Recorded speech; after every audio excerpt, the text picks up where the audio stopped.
Namaku Alia, wanita berusia 33 tahun, pewaris tunggal perusahaan keluarga yang bergerak di bidang properti dan konstruksi. Ayahku membangun perusahaan ini dari nol, dan saat beliau meninggal, aku meneruskan semuanya, dibantu tim direksi yang sebagian besar sudah bekerja pada ayahku sejak dulu. Setiap pagi aku bangun dengan perasaan syukur. Hidupku tampak lengkap. Aku punya rumah besar di kawasan elit, mobil mewah, rekening dengan saldo yang lebih dari cukup, serta seorang suami yang, setidaknya selama beberapa tahun pernikahan kami, tampak begitu menyayangiku. Reza, suamiku, dulunya hanyalah karyawan biasa di perusahaan kami. Dia bekerja sebagai supervisor lapangan yang bertanggung jawab mengawasi pembangunan proyek apartemen. Saat itu, aku sering turun ke lapangan untuk memeriksa progres proyek. Dari situlah kami mulai dekat. Reza orangnya ramah, penuh perhatian, sopan, dan selalu bisa membuatku tertawa meski becek lumpur proyek menempel di sepatu hak tinggiku. Tak butuh waktu lama hingga kami memutuskan menikah. Aku memang tak mau berlama-lama dalam hubungan tanpa arah. Reza juga terlihat sungguh-sungguh mencintaiku. Semua orang menilai dia sangat beruntung bisa menikah dengan pemilik perusahaan tempat dia bekerja. Tapi di mataku, saat itu, aku merasa akulah yang beruntung mendapatkan suami sederhana yang mengerti arti kerja keras. Setelah menikah, status Reza perlahan naik. Aku mengangkatnya menjadi manajer proyek. Awalnya orang-orang sempat mencibir, menuduhku nepotisme. Namun Reza cukup kompeten. Dia belajar cepat, cukup piawai mengurus bawahan, dan mau menerima masukan. Namun ada satu hal yang agak mengusikku. Sejak beberapa bulan lalu, adik perempuanku, Maya, sering sekali datang ke rumah.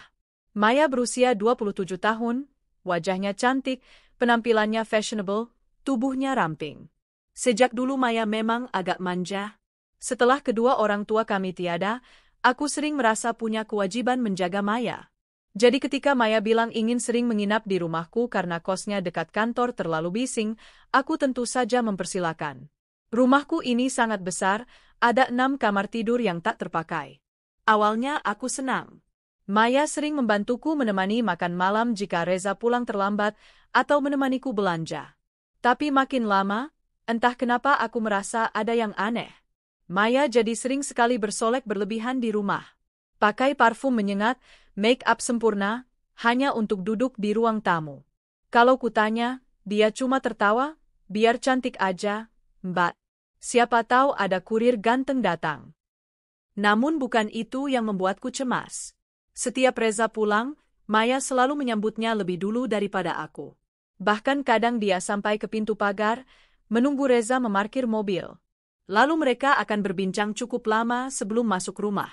Reza pun tak terlihat risih, malah tampak menikmati obrolan itu. Suatu malam, saat kami bertiga makan malam di meja makan panjang dengan taplak krem bordir emas, Maya bercerita dengan nada bercanda. Aku tuh, Mbak, iri loh sama kalian. Kalian pasangan serasi banget. Kalau aku kapan ya nemu cowok mapan kayak Mas Reza?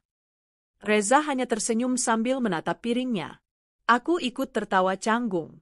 Tapi entah kenapa, hati kecilku terasa ngilu. Malam-malam berikutnya, Maya mulai suka duduk di sofa sebelah Reza ketika menonton TV. Kadang dia bersandar terlalu dekat.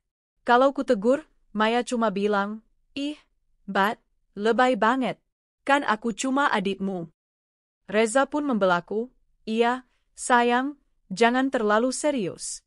Kita ini keluarga." Aku mencoba menepis perasaan tak enak itu. Aku menanamkan dalam kepala bahwa ini hanya rasa cemburu berlebihan. Tapi benarkah demikian?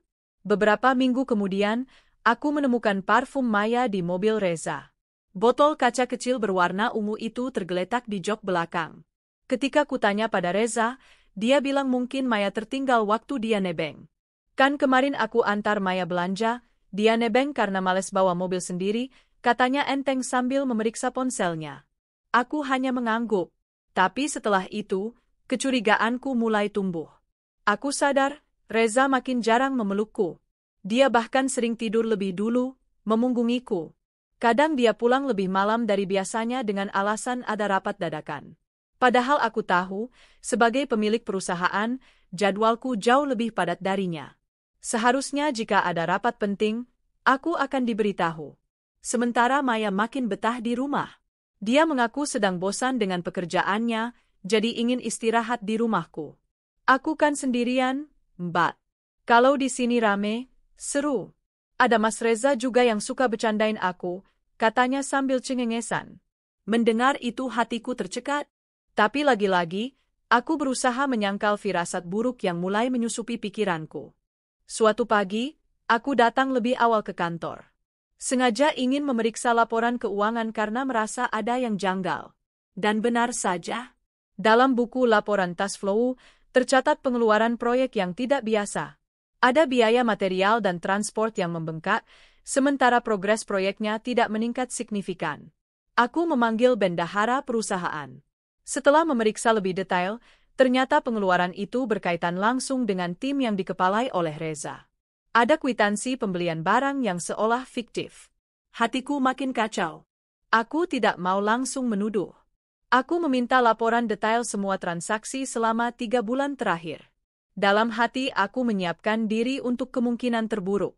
Ketika pulang ke rumah malam itu, aku melihat pemandangan yang membuat dadaku seperti ditusuk pisau. Dari sela jendela ruang tamu, aku melihat Maya duduk terlalu dekat dengan Reza di sofa. Reza merangkul pundak Maya, sementara Maya tertawa kecil dan menepuk dada Reza. Itu bukan cara bercanda yang wajar antara ipar dan adik ipar. Aku menarik napas panjang, menahan amarah. Lalu membuka pintu dengan sengaja agak keras. Mereka terlonjak dan langsung menjauh satu sama lain. Maya cepat-cepat berdiri, wajahnya pucat. Reza menatapku dengan senyum kikuk. "Oh, kamu udah pulang, sayang," kata Reza dengan nada terlalu ceria. Aku hanya mengangguk dan langsung naik ke kamar. Malam itu aku menangis. Hatiku hancur, tapi aku tak mau gegabah. Aku harus tahu seberapa jauh mereka melangkah. Sejak itu aku mulai memerhatikan dengan lebih teliti. Aku memasang kamera kecil di beberapa sudut rumah, terutama ruang tamu dan ruang kerja Reza. Aku juga meminta salah satu staf IT terpercaya untuk memeriksa aktivitas ponsel Reza. Semua ini kulakukan diam-diam, demi mencari kebenaran. Setiap malam aku menonton rekaman CCTV. Awalnya tak ada yang terlalu mencurigakan, hanya percakapan basa-basi. Tapi kemudian, pada suatu rekaman, aku melihat Maya duduk di pangkuan Reza. Mereka berciuman. Ciuman panjang, penuh gairah. Aku ingin muntah melihatnya. Ponselku berdering, laporan dari staf IT masuk. Ternyata dalam chat pribadi, Reza dan Maya sering saling menggoda. Bahkan mereka sudah merencanakan liburan berdua ke Bali dengan dali business trip. Hati siapa yang tak remuk melihat semua itu? Namun meski hatiku hancur, aku tidak mau gegabah mengamuk dan menuntut cerai begitu saja. Tidak. Ini bukan hanya soal cinta atau harga diri. Ini soal seluruh kerja keras keluargaku. Soal warisan ayahku yang sudah kupertaruhkan dengan menikahi Reza, pria yang kupikir akan menjaga dan menghormatiku. Aku memutuskan tetap diam. Aku menyiapkan strategi. Aku akan mempermainkan mereka sebagaimana mereka mempermainkanku. Kalau mereka mengira aku istri polos yang hanya sibuk kerja dan tak tahu apa-apa, mereka salah besar. Aku berjanji dalam hati, akan kubuat mereka menyesal pernah mengkhianatiku. Dan saat itulah, hidupku yang selama ini tampak sempurna mulai menunjukkan retak-retaknya yang nyata. Sebuah retakan yang akan menganga menjadi jurang besar, menelan siapa saja yang dengan liciknya berusaha menjatuhkanku. Pagi itu, aku duduk di balkon kamarku dengan secangkir teh hangat yang mulai mendingin. Pandanganku menerawang jauh, menembus taman kecil di halaman belakang yang tertata rapi. Biasanya, pemandangan bunga mawar merah muda itu selalu membuatku tenang. Tapi tidak pagi ini. Hati dan pikiranku terlalu penuh dengan amarah sekaligus sakit hati. Semalaman aku tak bisa tidur. Bayangan wajah Reza yang mencumbu Maya terus menari-nari dalam benakku. Berkali-kali aku menarik napas panjang, menahan gejolak untuk segera berteriak, membangunkan mereka, dan menuntut penjelasan di tempat. Namun aku urungkan. Semua akan sia-sia jika tanpa bukti kuat yang dapat kubongkar sekaligus di depan keluarga besar. Aku ingin mereka terhina, sehinanya. Teleponku berdering, menampilkan nama salah satu direktur keuangan. Mereka sudah menyiapkan laporan rinci seperti permintaanku. Aku berjanji akan datang ke kantor siang ini untuk melihat bukti-bukti lengkap penyelewengan dana proyek yang diketuai Reza. Jika semua datanya sudah lengkap, maka cengkeraman Reza pada perusahaan akan segera kulepaskan dengan cara memalukan. Sebelum berangkat ke kantor, aku turun ke ruang makan. Maya sudah duduk di sana, masih dengan daster tipis berwarna peach, rambutnya digerai panjang, aroma parfumnya terlalu wangi untuk ukuran orang yang baru bangun tidur. Reza duduk di sebelahnya, sudah rapi mengenakan kemeja putih yang sangat kukenal, itu kemeja yang kubelikan saat ulang tahunnya tahun lalu. Lucu. Dulu aku merasa bangga melihatnya mengenakan hadiah dariku. Kini hanya memicu rasa muak. Mas Reza nanti langsung ke proyek kan? Tanyaku datar sambil mengoles roti. Reza menoleh cepat. Iya, sayang. Nanti sore aku rapat juga sama vendor. Mau titip sesuatu? Aku tersenyum tipis, menahan diri agar tidak sinis. Tidak. Jaga kesehatan saja. Maya hanya menatapku, lalu tiba-tiba ikut menimpali. Mbak, nanti sore aku mau ikut Mas Reza ya. Mau sekalian lihat bahan interior, siapa tahu cocok buat apartemenku nanti kalau udah siap. Aku menoleh menatapnya lekat-lekat. Oh, ya? Padahal kayaknya kamu lebih sering ngurus rumah ini daripada mikirin apartemenmu sendiri, kataku pelan tapi tajam. Maya cengengesan menutup mulutnya, pura-pura salah tingkah. Reza malah menimpali dengan tawa hambar. Aku hanya menghela napas panjang. Rasanya kalau terus di sini aku akan muntah. Siang itu di kantor, aku duduk di ruang meeting kecil bersama tim audit internal. Di meja terbentang print-out tebal berisi daftar transaksi mencurigakan. Banyak transaksi yang seolah untuk pembelian material, tapi tidak ada barang masuk ke proyek. Selebihnya adalah markup harga. Setelah kutelusuri, dana-dana itu mengalir ke rekening perusahaan kecil milik teman lama Reza. Bu, kami menduga ini sudah berlangsung hampir setahun. Jumlah totalnya sudah cukup signifikan, kata kepala audit dengan wajah canggung. Berapa totalnya?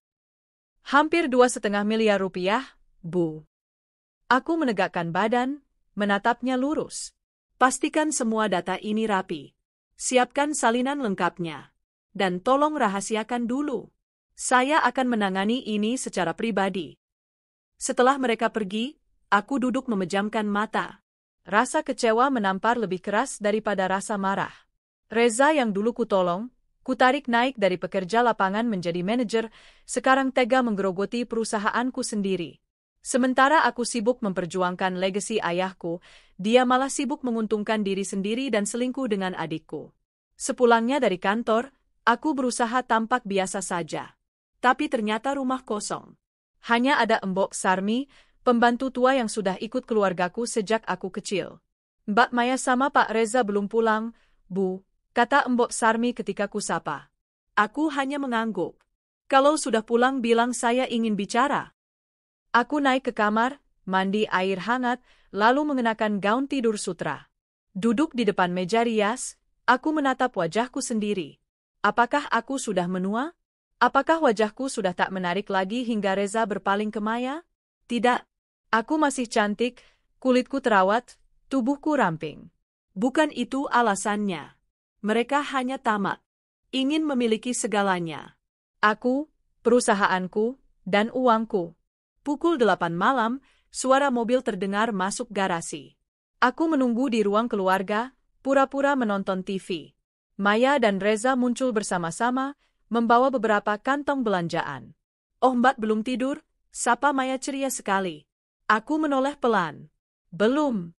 Kebetulan mau tanya, kalian dari mana saja? Kok pulangnya malam begini? Maya melirik Reza, lalu menjawab cepat, tadi habis lihat interior, terus makan dulu. Ngobrol kelamaan. Reza menimpali, tadi makan di kafe dekat jalan utama. Maya lapar. Aku hanya mengangguk. Oh, hati-hati ya, jalanan malam ini agak macet, banyak razia. Mereka tampak lega karena aku tidak menginterogasi lebih jauh. Padahal sebenarnya, aku sudah menugaskan salah satu sopir cadangan perusahaan untuk membuntuti mereka. Sopirku bahkan sempat mengirim foto-foto. Mereka makan malam di restoran romantis tepi danau, duduk berdampingan seperti pasangan. Aku menahan diri. Semakin kuat rasa ingin menjerit, semakin keras kupeluk hatiku sendiri. Semua ini harus matang sebelum meledak. Malam itu, saat aku sedang membereskan berkas-berkas audit di ruang kerja, ponselku bergetar. Pesan dari tim IT masuk. Bu, kami sudah berhasil menyalin isi chat Pak Reza dengan Bu Maya. Kami lampirkan filenya. Dengan tangan gemetar aku membuka file itu. Isinya membuat kepalaku serasa dipukul palu. Ada ratusan chat mesra, candaan porno, bahkan rencana-rencana untuk menghabiskan malam berdua di luar kota. Tapi yang paling membuatku menggigil adalah satu chat Maya kepada Reza. Kamu serius kan nanti mau jalankan itu? Setelah dia gak ada, kita bakal punya semuanya. Reza membalas. Iya, sayang. Percaya sama aku. Sekali jalan, kita bakal hidup enak. Gak perlu takut lagi. Tanganku menutup mulut, menahan isak. Ternyata mereka bukan hanya berkhianat, tapi sudah merencanakan sesuatu yang jauh lebih gelap, menyingkirkanku. Keesokan harinya, aku berusaha tampil biasa. Reza pergi ke kantor lebih pagi, Maya sibuk di kamar menata pakaian belanjaannya. Aku masuk ke kamarnya dengan alasan meminjam charger. Diam-diam kulihat di atas meja riasnya, ada secari kertas yang tampaknya daftar belanja makan malam keluarga yang akan diadakan 2 hari lagi. Aku membaca cepat, mataku terhenti pada catatan kecil bertinta merah. Minuman Bak Alia, botol khusus. Jangan salah. Tanganku langsung lemas. Jadi benar, mereka berencana meracuniku saat makan malam keluarga nanti. Rupanya momen berkumpulnya semua orang akan dimanfaatkan agar mereka punya alibi bahwa kematianku hanya kebetulan, mungkin dianggap serangan jantung. Aku menatap bayangan wajahku di cermin kamar Maya. Senyumku pelan-pelan terukir. Kalau ini yang mereka mau, maka biarlah permainan dimulai. Malam harinya aku duduk di ruang tamu. Reza baru pulang dan tampak agak terkejut melihatku sudah menunggunya. Kamu belum tidur? Tanyanya sambil melepas sepatu. Aku mau ngobrol. Tentang kita, jawabku lembut. Dia mendekat, duduk di sampingku, meraih tanganku. Kenapa? Kamu kelihatan lelah banget akhir-akhir ini. Aku menatapnya dalam. Ingin rasanya menampar wajah itu, tapi kutahan. Iya, mungkin terlalu banyak kerjaan. Kamu jangan terlalu keras juga di proyek. Jaga kesehatannya. Dia tersenyum lega, seolah merasa semuanya baik-baik saja. Aku hanya menatap, mencoba mengingat lelaki yang dulu begitu gigih menaklukkan hatiku. Yang menatapku dengan penuh cinta saat pertama kali melamarku. Tapi kini tatapan itu palsu, kosong, hanya topeng. Ketika Reza naik ke kamar, aku duduk sendiri di sofa cukup lama. Kupandangi ruang tamu luas dengan chandelier mewah menggantung di atasnya. Semua ini dulunya kubangun dengan penuh cinta. Kini justru menjadi saksi pengkhianatan paling busuk yang pernah kuterima. Aku mengambil ponsel, mengirim pesan pada kepala keuangan. Pastikan semua akses rekening Reza diblokir minggu depan. Aku akan beri sinyalnya. Aku juga mengirim pesan pada pengacaraku untuk berjaga-jaga mempersiapkan segala dokumen perceraian, sekaligus peninjauan ulang seluruh saham dan kepemilikan aset atas nama Reza yang dulu kupindahkan atas dasar cinta. Kalau Reza dan Maya pikir mereka bisa menyingkirkanku lalu hidup kaya raya dengan hartaku, mereka akan segera sadar, mereka salah besar. Aku menutup mata, mengumpulkan napas panjang. 2 hari lagi makan malam keluarga akan menjadi panggung pembantaian yang sebenarnya. Bukan aku yang akan jatuh. Mereka yang akan hancur dengan tangan mereka sendiri. Hari makan malam keluarga akhirnya tiba. Sejak pagi, rumah sudah sibuk dipenuhi suara para asisten rumah tangga yang mondar-mandir membawa bahan makanan. Embok Sarmi memimpin jalannya dapur, mengatur menu istimewa malam ini. Maya tampak lebih sibuk daripada biasanya, berulang kali memeriksa daftar belanja, memerintah pelayan menyiapkan gelas-gelas kristal, sendok garpu perak, juga menata taplak baru warna marun di meja makan panjang.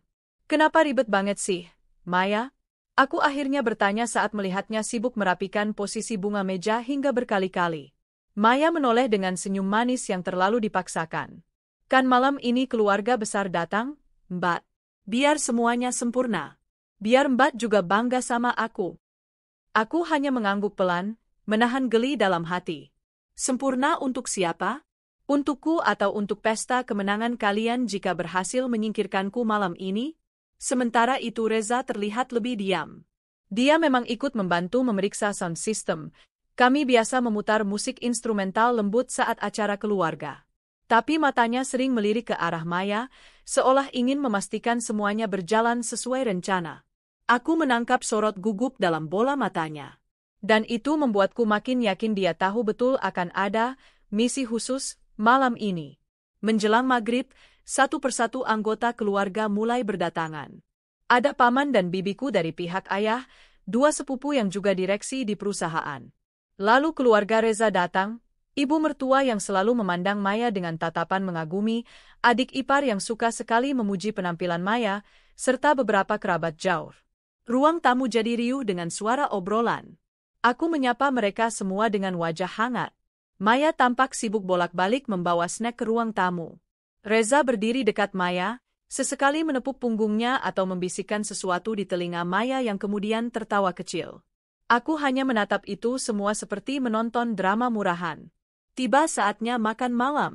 Kami semua duduk di meja panjang yang sudah dihiasi lilin aromaterapi dan bunga mawar merah. Aku duduk di ujung, Reza di ujung satunya.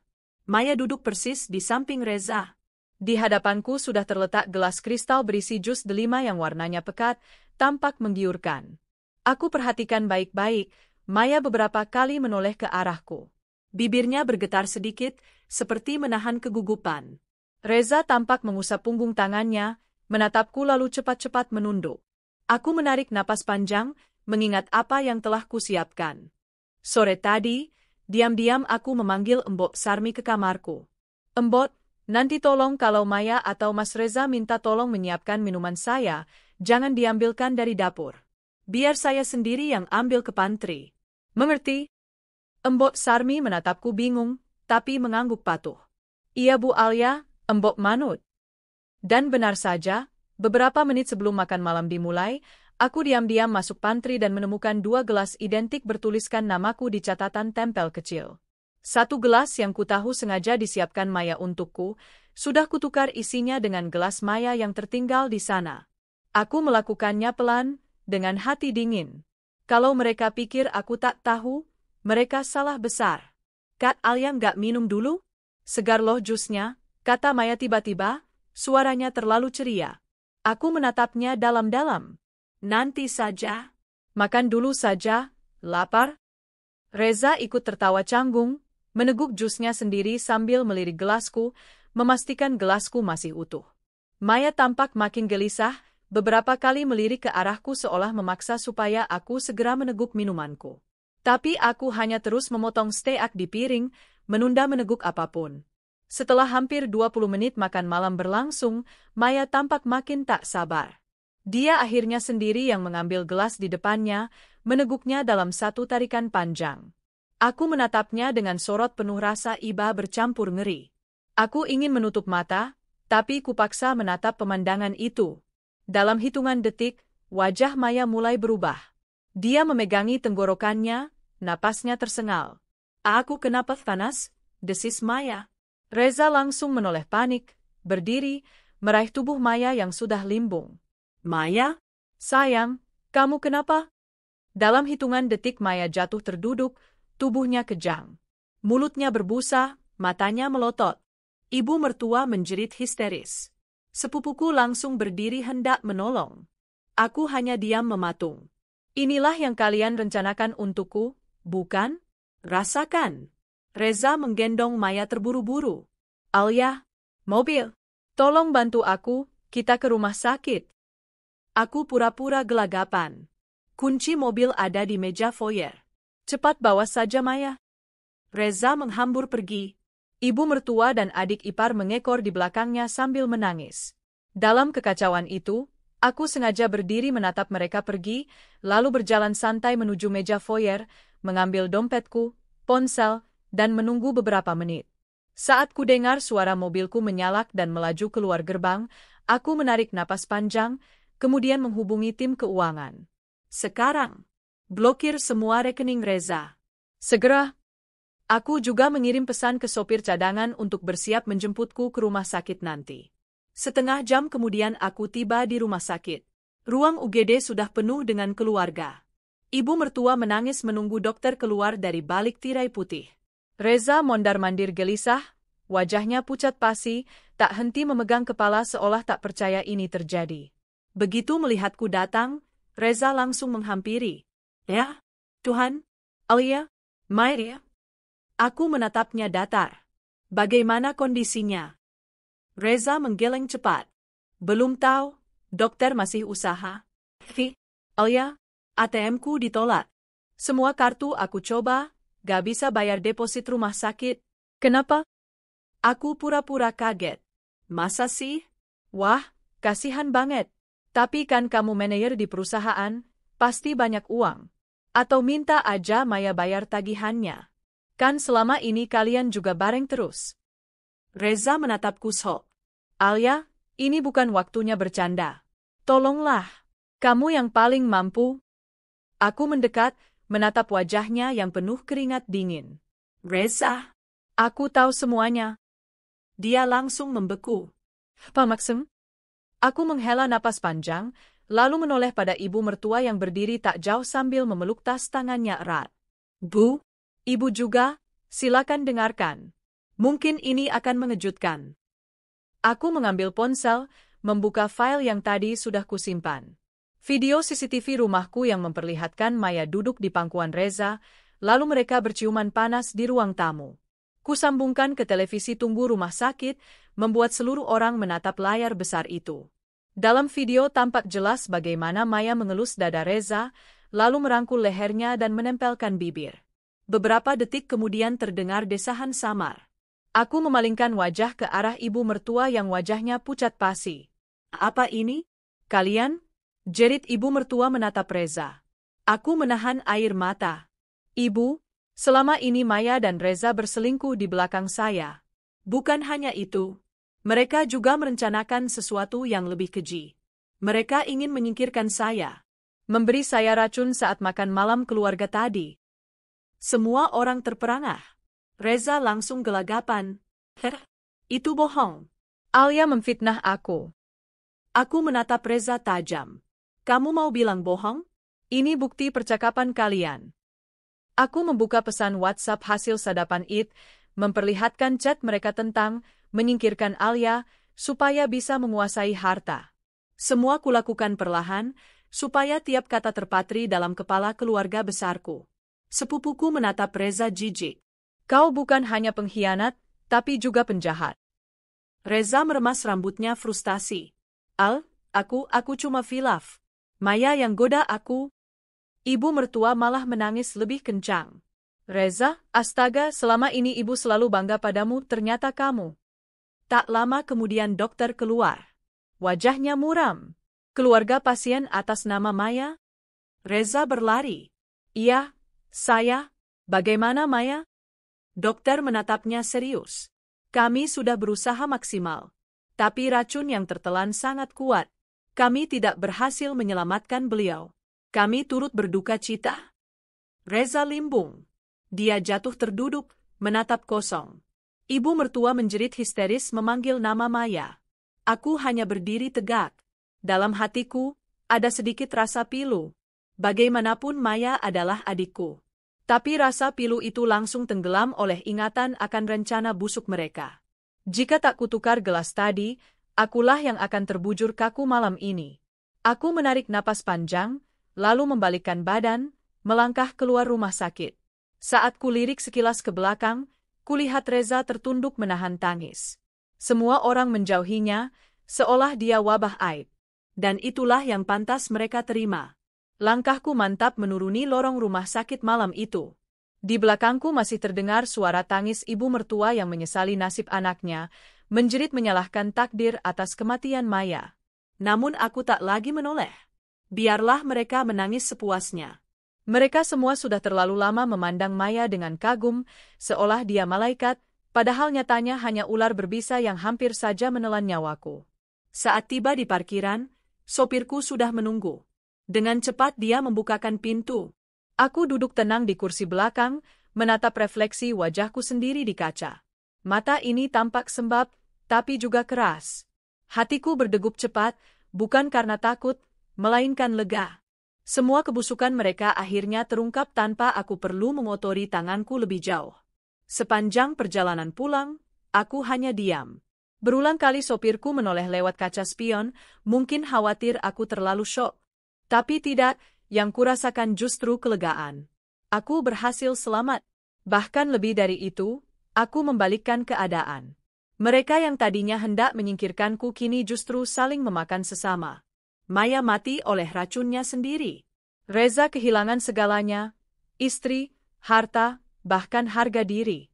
Sesampainya di rumah, aku langsung memerintahkan Embok Sarmi menutup semua pintu gerbang dan memastikan rumah dalam kondisi terkunci rapat. Kalau nanti Mas Reza datang, bilang saya tidak ingin bertemu. Suruh dia angkat kaki, kataku dingin. Embok Sarmi menunduk patuh. Iya, Bu Alia. Embok ngerti. Aku menatap rumah besar ini, lampu-lampunya berkilau megah. Semua ini dulunya terasa hangat, kini terasa hampa. Tapi biarlah, setidaknya sekarang rumah ini bersih dari pengkhianat. Keesokan paginya, aku sudah bangun lebih awal. Menghubungi kepala keuangan untuk memastikan semua aset Reza benar-benar dibekukan.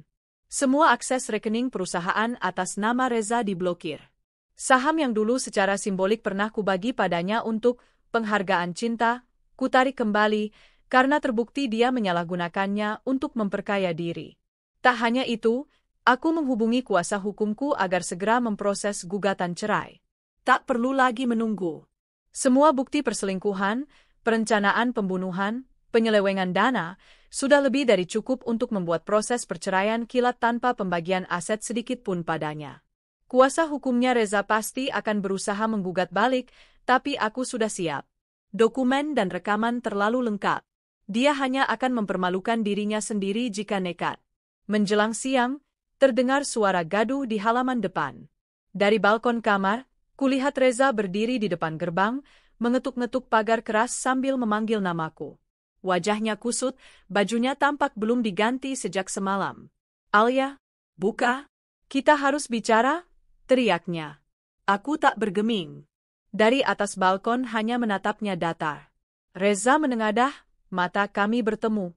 Ada sesuatu yang meremuk di wajahnya, putus asa. Alia, tolong, ini semua salah paham, aku butuh bantuanmu. Rumah sakit belum dibayar penuh. Maya, dia tolonglah demi dia. Aku menegakkan badan, menatapnya penuh kemenangan.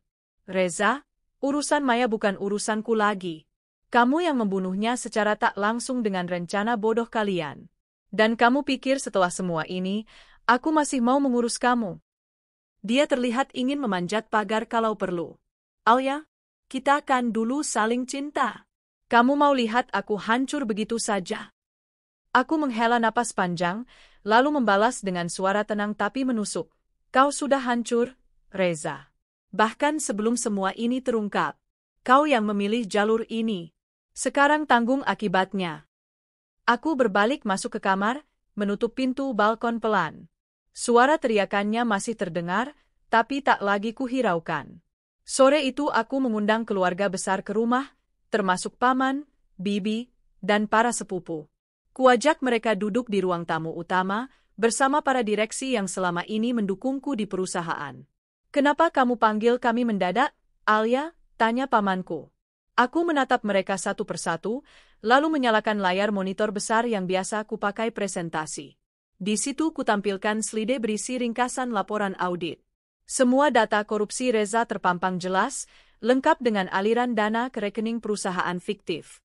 Ini alasan sebenarnya kenapa perusahaan sempat goyah cash flow-nya beberapa bulan lalu. Reza mengambil dana perusahaan dengan modus pembelian fiktif, lalu memindahkannya ke rekening temannya. Jelasku. Bibi menghela napas panjang, geleng-geleng kepala. Astaga, aku kira dia hanya lelaki sederhana yang beruntung dapat kamu. Ternyata sekeji ini. Belum cukup, kataku, lalu menampilkan rekaman CCTV saat Maya duduk di pangkuan Reza, berciuman penuh gairah. Lalu kutunjukkan chat WhatsApp mereka yang merencanakan pembunuhanku dengan racun di gelas makan malam. Beberapa orang menutup mulutnya shot. Sepupuku, Dimas, menatapku penuh iba. Ya Tuhan, Alia, Kamu selama ini diam sendiri menanggung ini semua? Aku hanya mengangguk. Tapi sekarang aku tak mau diam lagi. Aku akan memastikan Reza tidak punya tempat lagi di perusahaan, juga tidak akan mendapat sepeser pun dari harta keluarga ini. Tak butuh waktu lama hingga kabar ini menyebar ke lingkungan bisnis kami.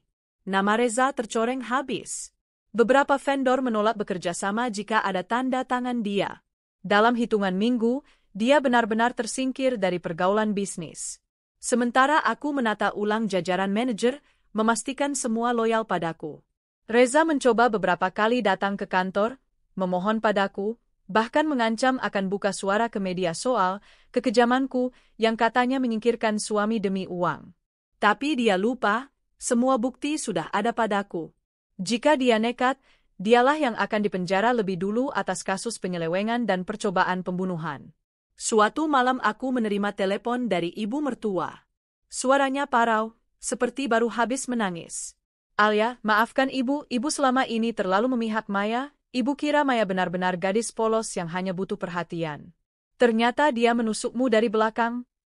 Aku terdiam. Ibu tidak perlu minta maaf pada saya. Ini semua sudah jadi pelajaran besar. Tapi Reza, dia sekarang kesulitan sekali, bahkan tidak bisa bayar sisa rumah sakit Maya. Kamu tega membiarkan? Aku menarik napas panjang.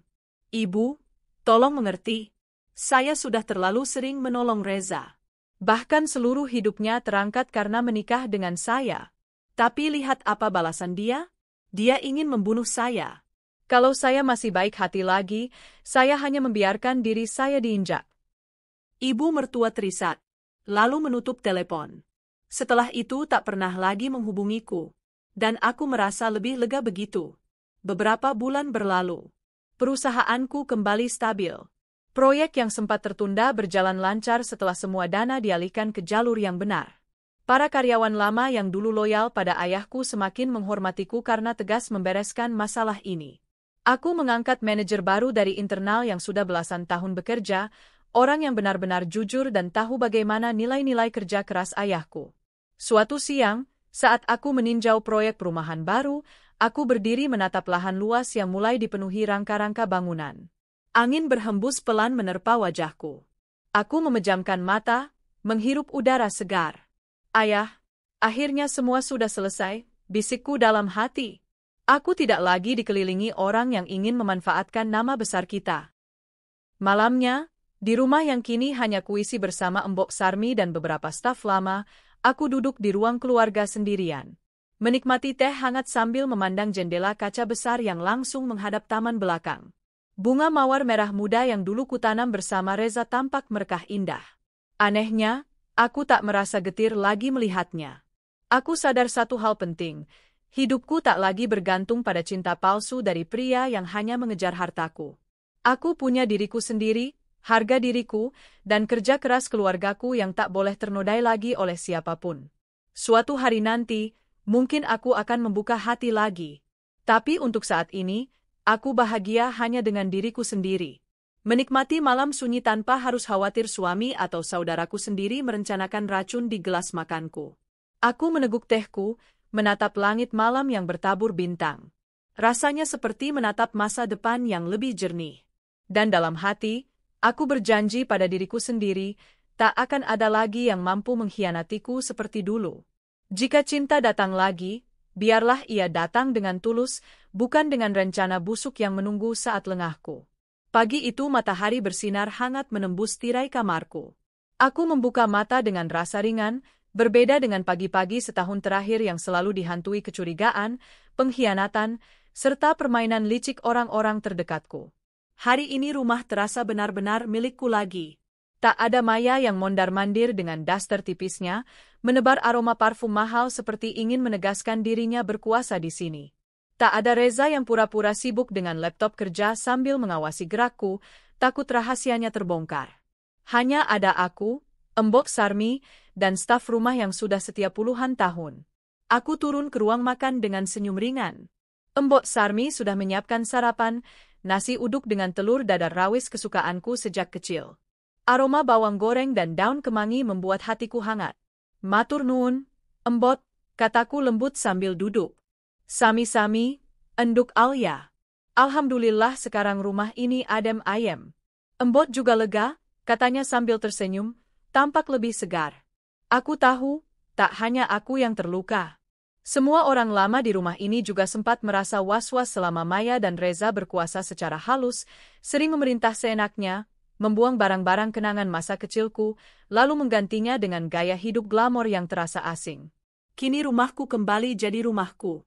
Tidak ada lagi tamu tak tahu diri yang merasa punya hak lebih hanya karena status sebagai suami atau saudara. Setelah sarapan, aku berangkat ke kantor pusat. Sejak Reza ditendang keluar, aku memilih meninjau langsung berbagai lini. Aku tak mau lagi kecolongan, mempercayakan manajemen ke orang yang hanya pandai mengumbar janji manis. Begitu tiba, para staf menyambut dengan hormat.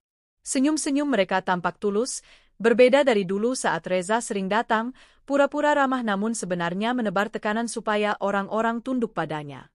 Di ruang rapat, aku duduk bersama beberapa direktur dan manajer proyek. Kami membahas kelanjutan ekspansi kedua kota baru. Aku mengajukan banyak pertanyaan detail, progres pembebasan lahan, negosiasi vendor, hingga laporan pemasaran. Tak jarang mereka terlihat gugup menghadapi pertanyaanku, tapi itu yang kuinginkan. Mereka harus tahu, kini tak ada lagi peluang main kotor di bawah meja. Semua laporan harus transparan. Mulai bulan ini kita pakai sistem baru untuk pembayaran vendor. Semua info C lewat 2 tahap audit. Kalau ada yang mencoba menyeleweng seperti kasus terdahulu, akan langsung terblokir, kataku tegas. Direktur Keuangan mengangguk, siap, Bu Alia. Ini memang jauh lebih aman. Aku menghela napas lega. Walau repot, tapi aku ingin memastikan setiap keringat ayahku yang dulu membangun perusahaan ini tak disia-siakan oleh orang tamak lagi. Siang harinya saat makan bersama tim, salah satu manajer marketing, Tio, mencoba mencairkan suasana. Bu Alia, minggu depan ada festival properti di Bali. Kami dapat undangan VIP. Kalau ibu mau ikut, kami bisa sekalian setting booth. Banyak investor asing juga hadir. Aku sempat berpikir sejenak. Bali? Tempat yang indah, tapi juga penuh kenangan pahit. Dulu aku pernah merencanakan honeymoon kedua bersama Reza di sana, rencana yang batal entah karena alasan proyek atau mungkin karena dia lebih memilih diam-diam pergi bersama Maya. Tapi aku tak mau lagi membiarkan masa lalu menahanku. Aku mengangguk, menatap Tio. Baik, atur saja. Sekalian kita bisa perluas relasi internasional. Saya ikut. Tio tampak senang, para staf lain ikut bersemangat. Rasanya kantor ini benar-benar hidup lagi setelah sekian lama muram oleh drama rumah tanggaku yang merembet ke reputasi perusahaan. Sepulang dari kantor, aku sempat mampir ke kafe kecil di dekat rumah. Kafe ini baru buka beberapa bulan lalu, interiornya cantik dengan nuansa rustik, banyak bunga kering menggantung di langit-langit. Aku duduk di pojok, memesan teh chamomile hangat. Sambil menunggu, aku membuka ponsel. Banyak pesan masuk, mulai dari staf kantor, vendor baru, hingga teman-teman lamaku yang dulu sempat menjauh karena merasa canggung dengan posisiku sebagai nyonya besar.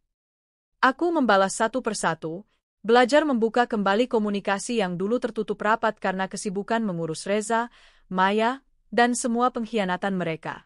Tiba-tiba, seorang pria menghampiri meja. Tinggi, rapi, mengenakan kemeja putih polos dengan celana abu-abu. Wajahnya bersih, senyum ramah. Permisi, ini meja Bu Alia kan? Tanyanya sopan. Aku sempat heran.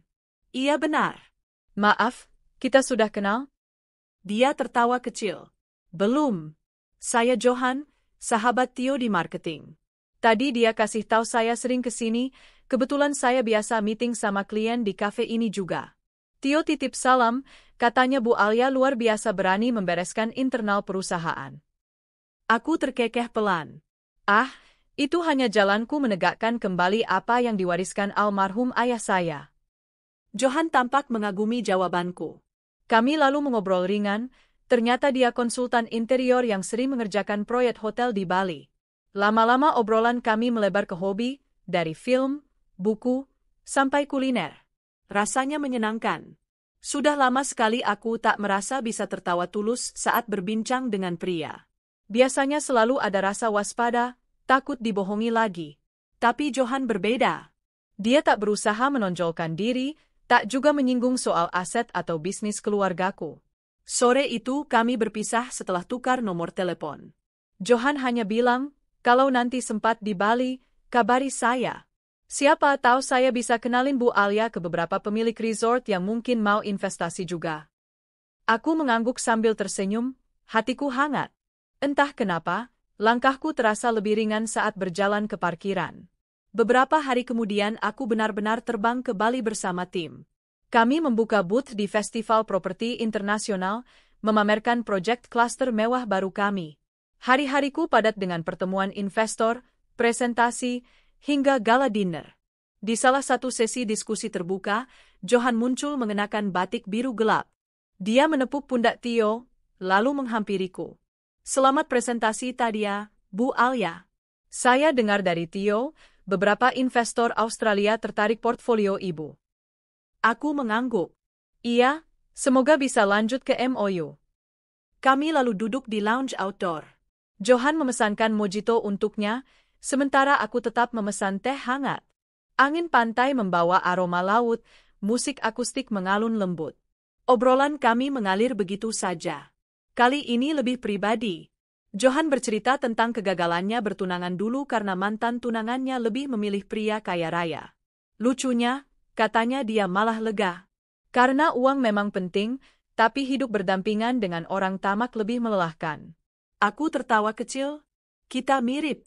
Saya juga baru saja melepaskan 2 orang terdekat yang selama ini ternyata hanya mengincar harta saya. Dan kamu survive, kata Johan, menatapku penuh makna. Itu yang luar biasa. Aku menunduk. Ada rasa malu sekaligus bangga. Johan lalu mencondongkan badan sedikit. Kamu boleh trauma, Alia. Tapi jangan biarkan trauma itu mengubur harapanmu untuk hidup bahagia lagi. Jantungku berdebar. Sudah lama tak ada orang yang mengucapkan kata-kata menenangkan seperti itu padaku. Biasanya semua orang hanya sibuk memuji kekuatanku atau memanfaatkan posisiku. Johan berbeda. Dia melihat lukaku tapi tak menjadikannya bahan mainan.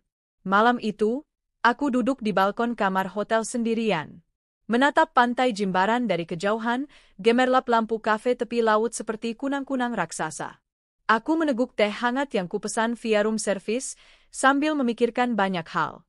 Tentang hidup, tentang Maya yang mati sia-sia karena keserakahan, tentang Reza yang kini entah di mana, pasti terlunta-lunta karena semua akses finansialnya sudah kututup.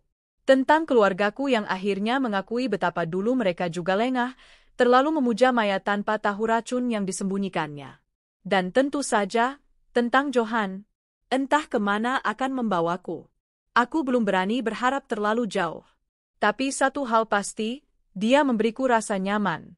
Dan untuk sekarang, itu sudah sangat cukup. Keesokan paginya sebelum pulang, Johan mengantarku ke bandara. Dia menggenggam tanganku pelan saat kami berpamitan. Nanti kalau Jakarta terasa terlalu penat, kabari saya. Kita bisa jalan-jalan lagi. Bukan bisnis, tapi sekadar bikin hati ringan. Aku mengangguk, senyumku terbit.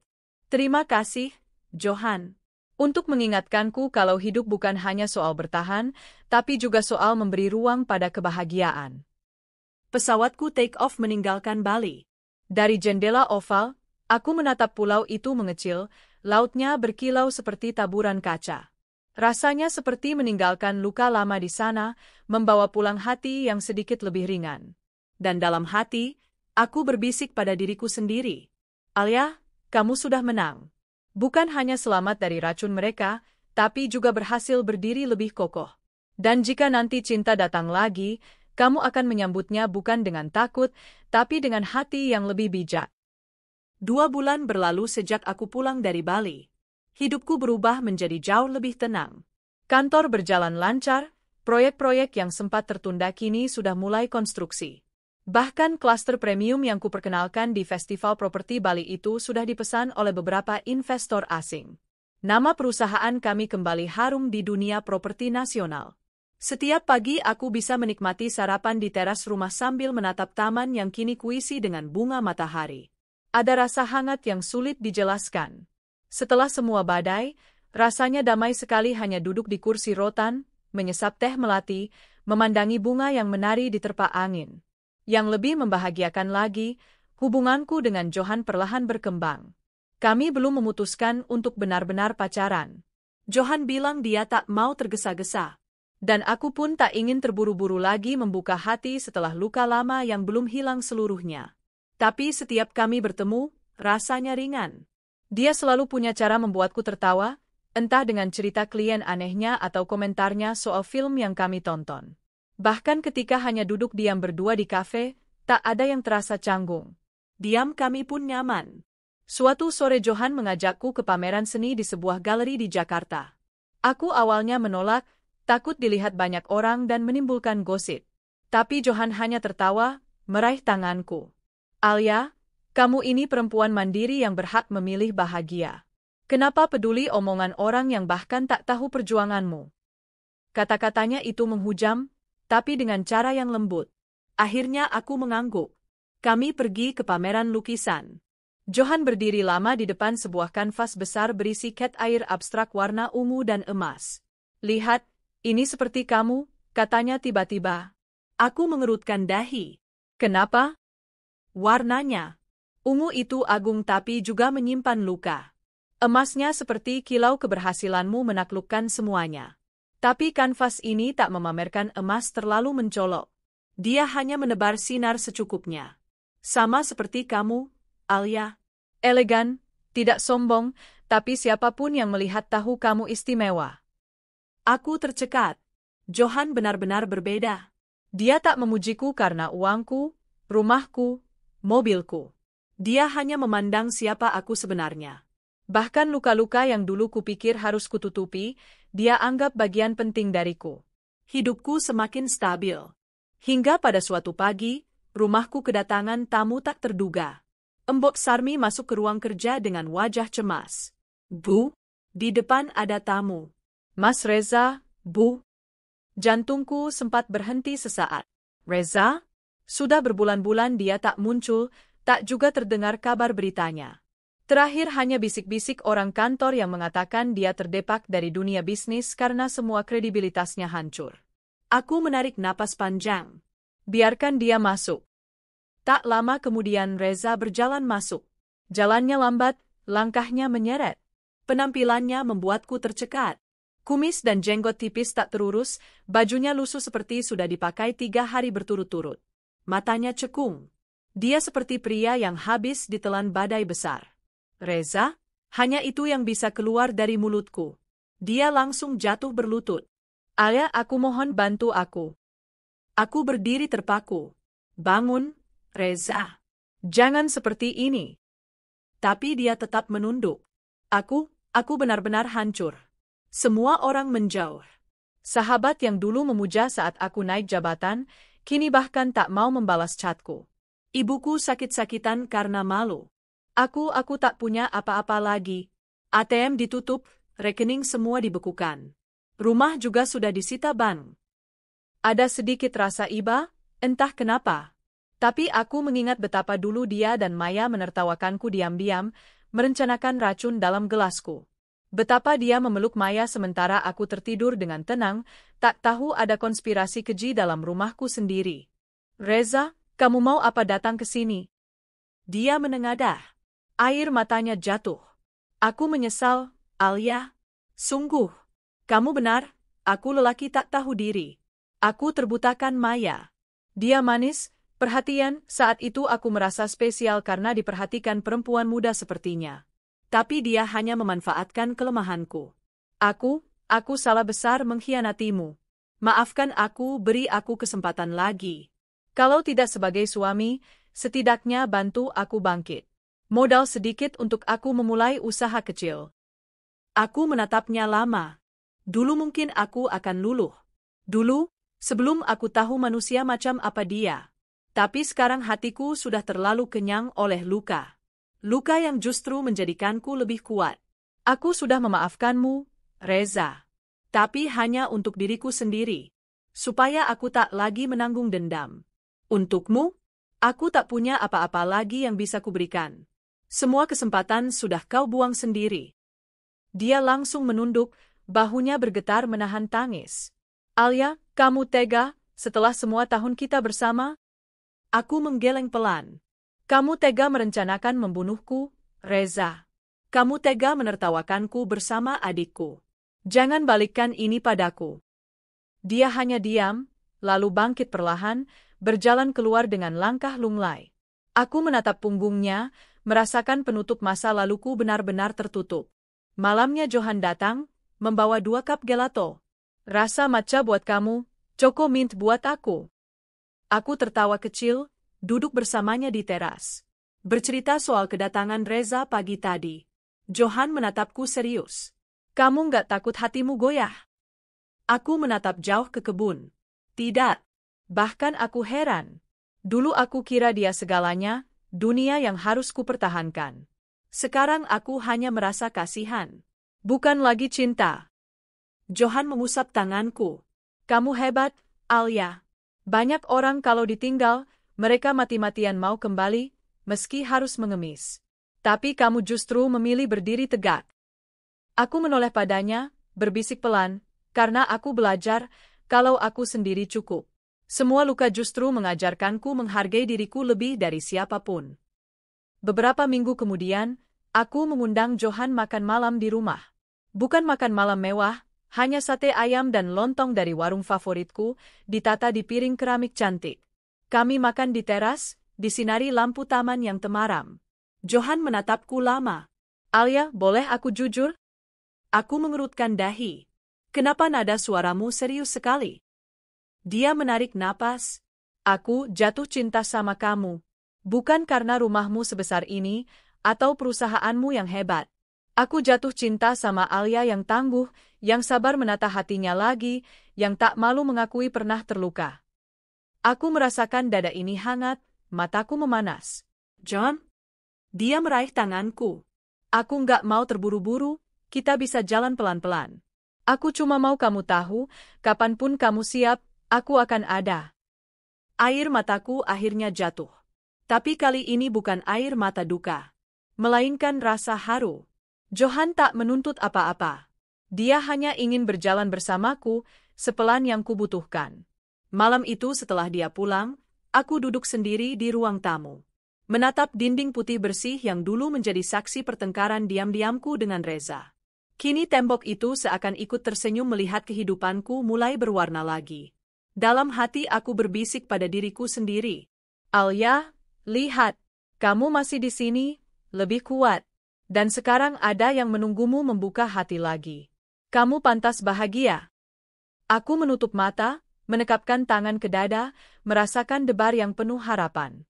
Dan untuk pertama kalinya setelah semua luka, aku benar-benar percaya bahwa aku bisa jatuh cinta lagi, dengan cara yang sehat, tulus, dan tidak lagi mematikan jiwaku. Setahun telah berlalu sejak malam panjang yang dulu terasa gelap dan menyesakkan. Kini hidupku benar-benar berada pada titik yang berbeda. Rumahku yang dulu terasa seperti perangkap mewah kini menjadi istana damai. Setiap sudutnya kembali menyenangkan. Bahkan suara angin menerpa daun jambu di halaman belakang pun terdengar merdu, tak lagi menakutkan seperti ketika aku selalu merasa diawasi oleh pengkhianatan. Perusahaanku berkembang lebih pesat dari yang kubayangkan. Proyek klaster mewah yang dulu hanya sebatas maket kini sudah terbangun setengahnya. Para investor puas. Beberapa bahkan mulai melirik untuk kerja sama jangka panjang. Nama baik ayahku seakan hidup lagi melalui prestasi ini. Dan tak jarang saat menandatangani kontrak besar, aku menahan haru, membayangkan alangkah bangganya beliau jika masih ada di sampingku. Hubunganku dengan Johan berjalan perlahan tapi pasti. Kami sama-sama berhati-hati. Johan mengerti lukaku. Dia tak menuntutku melupakan semua masa lalu seketika. Dia hanya menemaniku melewati proses, sabar sekali, seolah setiap tangisan atau keraguan yang muncul di wajahku adalah sesuatu yang dia peluk dengan ikhlas. Aku ingat pernah suatu malam kami duduk di kafe kecil favoritku. Johan menggenggam tanganku, mengusapnya perlahan. Kamu masih takut ya, Alia? Tanyanya lembut. Aku hanya mengangguk. Air mataku menetes begitu saja. Aku takut kehilangan diriku sendiri lagi. Dulu, aku begitu sibuk mencintai seseorang sampai lupa siapa aku. Hingga akhirnya dia menikamku. Johan tak menjawab apa-apa. Dia hanya meraih tanganku ke dadanya, membiarkanku merasakan detak jantungnya yang stabil, hangat, dan nyata. Dan malam itu, tanpa kata-kata muluk, aku mulai percaya bahwa cinta tak harus menenggelamkan. Suatu pagi di awal musim penghujan, Johan datang ke rumah. Dia berdiri di teras sambil menenteng 2 paper bag berisi sarapan. Aku bawain lontong sayur sama gorengan dari warung dekat kantor. Katanya ini favorit kamu. Aku tertawa. Tapi kan kamu belum sarapan? Enggak apa-apa, ini untuk berdua. Dia tersenyum nakal. Aku sengaja enggak sarapan biar bisa makan bareng kamu. Kami makan di teras belakang. Johan bercerita soal proyek desain interior resort baru di Lombok. Matanya berbinar penuh semangat. Aku suka mendengar dia bercerita soal pekerjaannya, karena dia tak hanya bicara soal keuntungan, tapi juga soal mimpi-mimpi kecilnya membangun tempat yang membuat orang betah. Aku menatapnya lama. Dalam hati muncul rasa hangat yang sulit dijelaskan. Setelah semua pengkhianatan Reza, semua rencana jahat Maya, aku kira hatiku tak akan bisa mencintai lagi. Ternyata aku salah. Malam itu Johan mengajakku makan malam di restoran rooftop. Udara dingin karena gerimis baru saja reda, tapi lampu-lampu kota di bawah sana berkerlip indah. Pelayan datang mengantarkan lilin kecil di meja kami, menambah suasana jadi lebih hangat. Alia, kata Johan, nadanya pelan tapi dalam. Aku mengangkat wajah. Iya? Dia meraih tanganku. Jari-jarinya sedikit dingin, tapi genggamannya menenteramkan. Aku tahu kamu sudah melalui banyak luka. Aku nggak akan pernah paksa kamu menghapusnya. Aku justru ingin ada di sana, menemani kamu menata ulang hidupmu. Kalau kamu mau, maukah kamu menata ulangnya bersamaku, untuk seterusnya? Dad, dadaku berdetak kencang. Aku tahu kemana arah ucapan Johan. Tanganku gemetar, air mataku sudah memenuhi pelupuk. Aku nggak akan janji cinta sempurna, Alia. Kita manusia. Kita bisa kecewa. Tapi aku janji nggak akan membiarkan kamu merasa sendirian seperti dulu. Aku janji nggak akan pernah mengkhianati kamu. Aku menutup mulut menahan isak, lalu mengangguk pelan. Iya, Johan, iya. Aku mau. Johan tertawa kecil lega, lalu bangkit berdiri, membungkuk sedikit untuk meraih wajahku dan menciumnya lembut. Itu bukan ciuman menggebu, melainkan hangat dan penuh penghargaan. Seolah dia mengatakan lewat bibirnya, aku cinta kamu, tapi juga menghormatimu. Dan untuk pertama kalinya dalam hidupku setelah semua badai, aku merasa tak lagi sendirian. Aku benar-benar siap memulai hidup baru. Pernikahan kami digelar sederhana. Hanya keluarga inti dan sahabat dekat. Tak ada pesta glamor ribuan undangan seperti dulu saat aku menikah dengan Reza. Tapi justru itu yang membuatku merasa damai. Semua orang yang hadir benar-benar tulus mencintai kami, bukan hanya sekadar hadir demi pamor. Ibuku datang dengan kebaya hijau lumut, menangis haru saat menyalamiku. Alia, ibu bangga sekali. Kamu kuat melewati semuanya. Sekarang ibu yakin kamu benar-benar akan bahagia. Aku menatap ibuku, menahan tangis. Mengingat bagaimana dulu bahkan keluargaku sendiri sempat memandang Maya seakan dia lebih baik dariku. Tapi semua sudah berlalu. Kami menatap masa depan. Setelah ijab kabul, Johan menggenggam tanganku erat. Mulai sekarang aku nggak cuma sahabatmu, tapi juga rumahmu. Aku tersenyum penuh air mata. Rumah. Itu kata terindah yang kudengar hari itu. Karena akhirnya, aku menemukan rumah bukan pada gedung megah, bukan pada tumpukan uang di rekening. Tapi pada hati yang mau menampung luka dan tawa bersama. Beberapa bulan setelah menikah, kami liburan singkat ke Lombok, sekalian Johan survei resort yang dia desain. Aku berjalan di pinggir pantai, pasir putih menghangatkan telapak kaki. Johan berjalan di sampingku, menggenggam tanganku. Kamu tahu nggak? Katanya tiba-tiba. Apa? Dulu aku kira perempuan sekuat kamu nggak akan pernah mau membuka hati lagi. Aku takut cuma akan jadi singgahan. Tapi ternyata kamu lebih berani dari yang aku duga. Aku menoleh menatap matanya yang bening. Aku dulu takut. Sangat takut. Takut cinta lagi hanya untuk patah lagi. Tapi kamu sabar sekali, sampai aku sadar, cinta itu nggak selalu menghancurkan. Kadang dia justru mengobati. Johan memelukku, menempelkan dagunya di ubun-ubunku. Kami berdiri begitu saja lama, menatap ombak yang berkejaran. Di kejauhan, matahari mulai turun, mewarnai laut dengan oranye yang lembut. Rasanya seperti dunia berbisik, memberi restu pada kisah kami. 1 tahun berlalu sejak hari itu.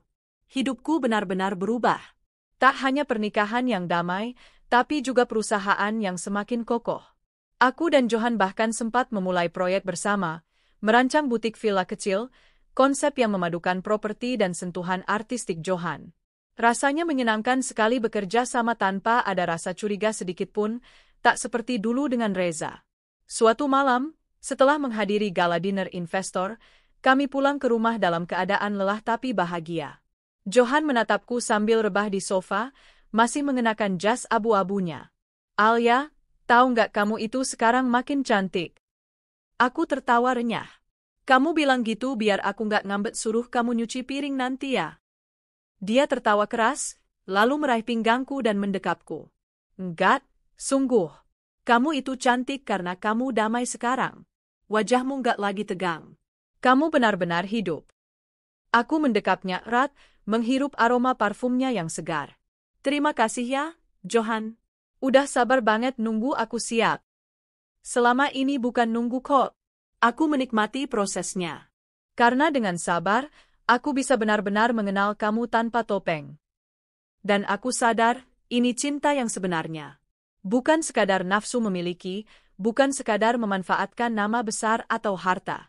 Ini cinta yang mau duduk diam bersamaku dalam sunyi, menunggu lukaku sembuh tanpa memaksa." Suatu siang, aku menerima kabar dari seorang kenalan lama bahwa Reza terlihat bekerja sebagai sales di showroom mobil kecil di pinggiran kota. Dia benar-benar jatuh dari semua kemegahan yang dulu dia agungkan. Aku hanya menghela napas. Tidak ada dendam, tidak juga kasihan berlebihan. Hidup ini memang akan selalu membayar semua yang kita tanam. Dan aku bersyukur, aku memilih untuk tidak membiarkan pengkhianatan itu menghancurkan masa depanku. Aku bertahan, dan kini malah semakin bahagia. Malam itu sebelum tidur, Johan menatapku lama. Lalu dia berkata pelan, "Alia, aku mencintaimu. Terima kasih sudah memberiku kesempatan. Kamu bukan hanya istriku, tapi sahabat terbaikku." Aku menatapnya, tersenyum sambil menahan haru. "Dan kamu, Johan, adalah rumahku. Terima kasih sudah membuatku percaya cinta itu tidak harus sakit." Dia memelukku erat, mengusap rambutku penuh sayang. Di pelukannya, aku merasa seluruh bebanku luruh. Dan untuk pertama kalinya dalam hidupku setelah semua luka, aku menutup mata dalam rasa tenang sepenuhnya, siap menyambut hari esok tanpa takut, tanpa trauma, hanya ada cinta yang dewasa dan bijak. Hidupku pernah gelap, dikhianati oleh suami dan saudara sendiri yang berusaha membunuhku demi harta. Tapi aku bangkit, membalikkan keadaan, lalu menemukan cinta yang tulus, yang mengajarkanku arti rumah sejati. Kini aku tak takut lagi, karena aku tahu siapa diriku, dan siapa yang sungguh mencintaiku apa adanya.